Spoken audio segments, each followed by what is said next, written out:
Just because you bring, and it rings a bell, because this is another thing that I've always loved at Siemens. You guys have something in place which I've seen nowhere else.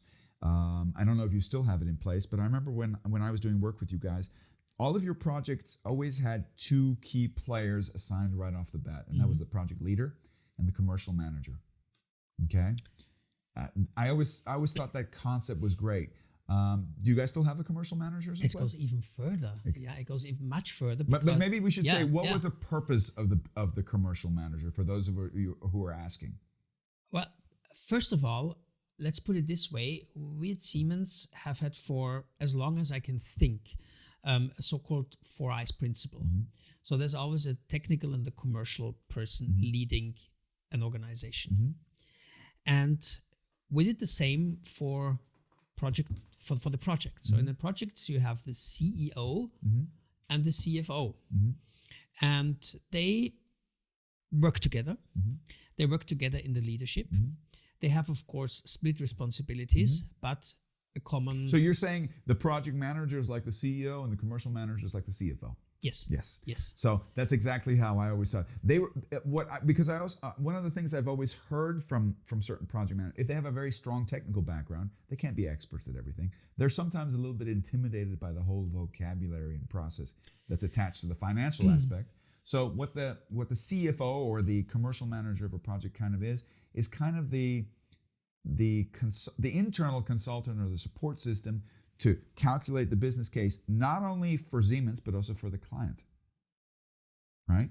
Which is a brilliant concept that you rarely see anywhere else. The issue is only, and I have to make a small disclaimer here, at the end of the day, there's the so-called Highlander principle. Okay. There can only be one on top. Yeah. And when you say language is difficult, there are lots of aspects that a technical person is not so familiar with. Yes, but that's the process that these people have to learn. They have to undergo.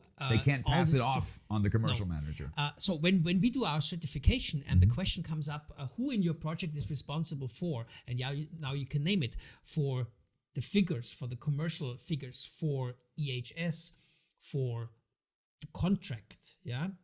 I mean, you have your experts in there. But at the end of the day, it doesn't relieve you. It is doesn't the CEO. Relieve you. Yes, the one point principle. And yes, he or she needs to ensure that there's an organization in place that helps them with the day-to-day work. But at the end of the day, these people need to defend their projects. And this is something that I really like when we often, for instance, in certifications, when we give feedback to the people or to their managers, we tell them, look, manager, in the future, let your project manager defend his or her project in a monthly meeting with all the figures. Don't go and ask the CFO or so on. No, you have to do it. And that's the brilliant thing. This helps people reflect. But you also train your staff so that they feel comfortable with this. Yes. Now let me just say one thing. Now, if you have this placement and you have a project manager now that is who's certified as a B project manager, and he now runs a B project, it is very important that you then empower him or her in their own project. So what we have is a letter of empowerment. Oh, I do. I'm getting. So people get empowered by the organization. You get a chill. You've just brought up one of my favorite bingo words of all time. Okay, and it's a term that I only know Siemens use, and you call it a letter of empowerment. So yes, other companies call it something else. What do other companies call it? I don't know. A project charter. Okay. Now, you'll know what a project charter is. A project charter is basically the management summary, the basic contract between sponsor and project manager. But I think it's just such a brilliant and intuitive and powerful commitment of Siemens to say, project charter is nice and good, but we're going to call it a letter of empowerment. And I'm going to use a little bit of German here, and I'll translate it into English. I always said that every language has from its use of words, from its etymological background, can explain some of the key issues of the universe. And in German, the German word for power is Macht, as you know, right? And the German word for doing is machen. Machen, Yeah, right? So but in German is known, German-speaking people, we belong to that category, are known for being very hierarchical, right? We don't necessarily believe this, but our language says this. If you want to be powerful, you have to do something. And this has always been a gap in many, many companies between somebody has a vision, has a problem, has a need, has a want, and they throw that problem over the fence to a poor project manager who comes up somewhere in middle management, has no formal authority, nobody listens to them, and they have to make your impossible vision happen, okay? And the very fact that you say, hey, listen, this is kind of this etymological concept. Yes, if we want our project managers to do, machen, we have to give them Macht. Mm-hmm.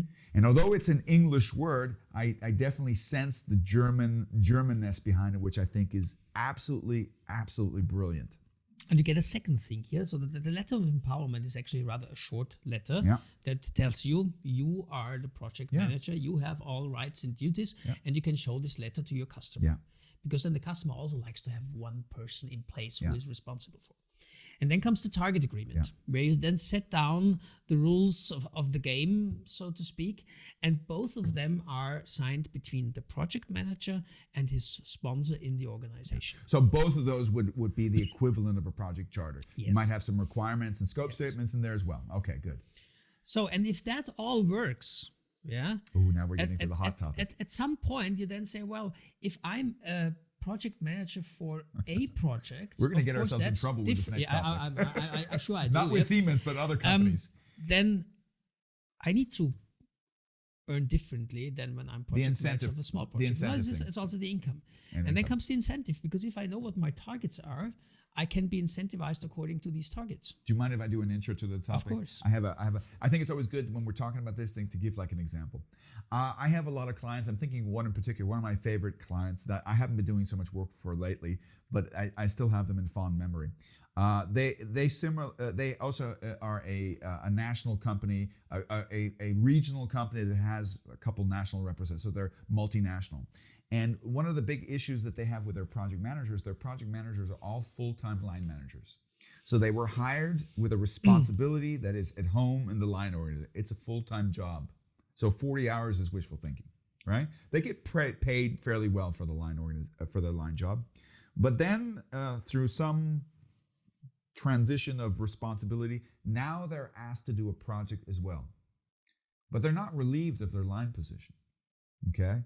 And a lot of organizations that have this, the continual lamentation of the poor slaves in the coffee room is, woe is me, why am I doing two jobs for the price of one?